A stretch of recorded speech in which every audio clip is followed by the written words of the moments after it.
सब फैल और एक दिन अपनी मुलाकात बॉम्बे में होगी। बाल कृष्ण भगवान की जय जय श्री। एक रुपए नहीं दिया सुदामा जी ने, भगवान ने भी कुछ नहीं दिया। प्रणाम करके जा रहे हैं जहां जा रहे हैं और आज्ञा करके सुदामा जी आगे बढ़े। तो ऐसी कथा आई है, भगवान विश्वकर्मा जी को बुलाया है। विश्वकर्मा जी ने आज्ञा मांगिए, बताइए क्या करना है। तो उन्होंने कहा कि सुदामा जी के घर जो मेरे द्वारिका में व्यवस्था है वो करना है। कि क्यों करना है? उनका मैंने चावल पाया है। जब सुदामा जी जा रहे थे तो जाते समय भगवान से कहने लगे, जा तो रहे हो सुदामा जी? अरे भगवान कहने जा तो रहे, कुछ भाभी जी ने रखा है क्या? कल तो छिपा लिया, लेकिन आज कैसे छिपेगा? क्योंकि वस्त्रों के पीछे पोटली बंधी हुई है। सोच रहे थे बढ़िया हुआ, नहीं दे पाए। क्यों? ये बड़ी बड़ी घर की राजकुमारियां हैं, सत्यभामा रुक्मिणी जैसी। ये क्या कहेंगे, इसके दोस्त इतना गरीब है कि चावल लाया। भगवान बोले, भाभी जी ने क्यों पाए न माए? अरे क्या लाए हो मुझे बताओ ना। किम पायन मानितम ब्रह्मणे भवता ग्रहा। क्या लाए? और जैसे ही पीछे की हाथ किया तो भगवान ने छुड़ा ली वो पोटली और देख करके भगवान के नेत्र आज नेत्रों में आंसू भर आए। इतनी गरीबी सुदामा के जीवन में। और पोटली खोला, 5 घरों के चावल देकर के समझ गए खिचड़ी है, एक रात के चावल नहीं है।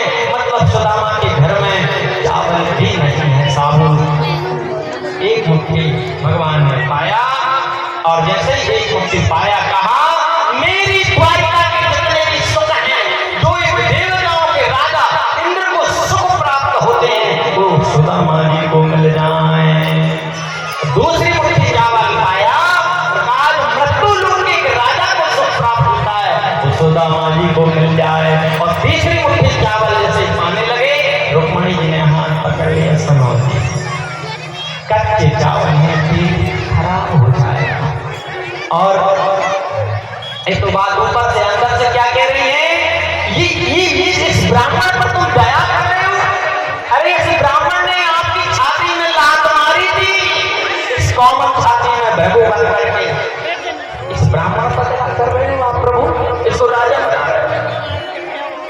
आज भगवान कह रहे हैं, कैसी बात कर रही हो रुक्मिणी जी?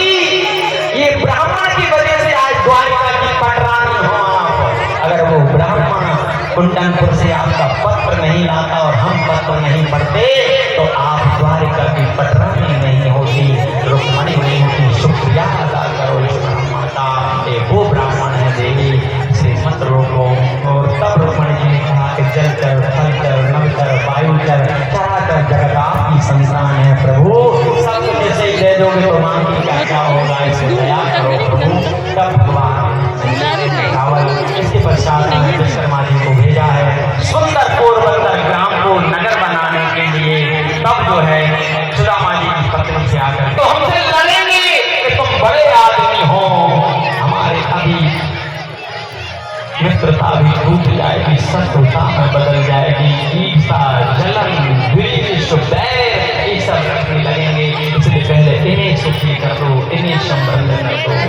सुनाया ना वो राम आए जो दीन दुखी, सबको गले से लगाते चलो, सबको गले से लगाते चलो।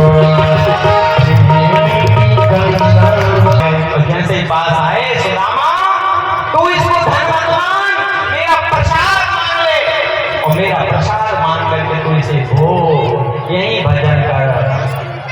सुदामा जी आज भगवान के दोनों हाथों में हाथ दे करके गल बनिया करके नृत्य कर रहे हैं। क्या कह रहे हैं सुदामा जी?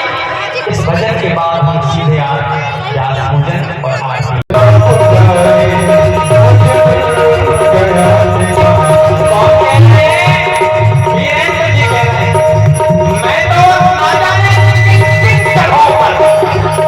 मैं ना जाने किन किन जगहों पर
कपड़े चाहिए नहीं पकड़ पकड़ जल्दी चल लेके आओ भैया लेके चलो चप्पल लेके अगर परस पूरी हो गई है तो सारे बर्तन लेके वापस आए आगे जाके लाके डाले।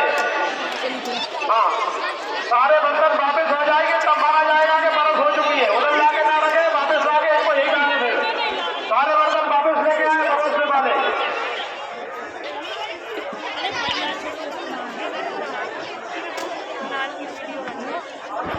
अरे नीचे नीचे देते रहे भैया। सब लोग हाथ कह रहे हैं कि वही बरसाली परस हो गई है। सभी लाइन में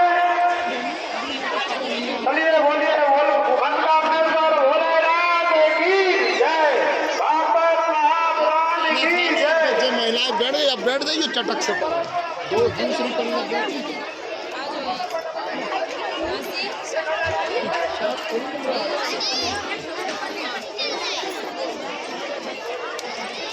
नीचे बैठिए, वो बात चल पड़े तो उनको। अन्नपूर्णा मैया की जय, लगाए वो हर हर महादेव।